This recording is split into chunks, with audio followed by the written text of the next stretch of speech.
ఒక ఘనమైన అడవిలో ఒక క్రూరమైన పులి నివసించేది. అది తన బలంపై గర్వపడుతూ ఇతర జంతువులను భయపెడుతూ జీవించేది. అదే అడవిలో ఒక అందమైన జింక ఉండేది. జింక చాలా శాంత స్వభావం కలది, ఎవరికీ హాని చెయ్యదు. ఒకరోజు పులి ఆకలితో అడవిలో తిరుగుతూ జింకను చూసింది.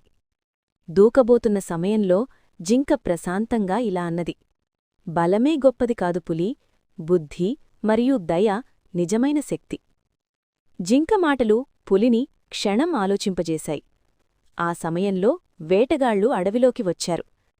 జింక వెంటనే ప్రమాదాన్ని గమనించి పులికి సంకేతం చేసింది. పులి జింక చెప్పిన దారిలో పారిపోయి ప్రాణాలు దక్కించుకుంది. వేటగాళ్లు వెళ్ళిపోయిన తర్వాత పులి జింకను చూసి తల వంచింది. ఈరోజు నా ప్రాణాలు నీ దయవల్లే నిలిచాయి అని పులి అన్నది. ఆ రోజునుంచి పులి తన క్రూరత్వాన్ని విడిచిపెట్టి అడవిలోని జంతువుల్ని కాపాడే రక్షకుడిగా మారింది.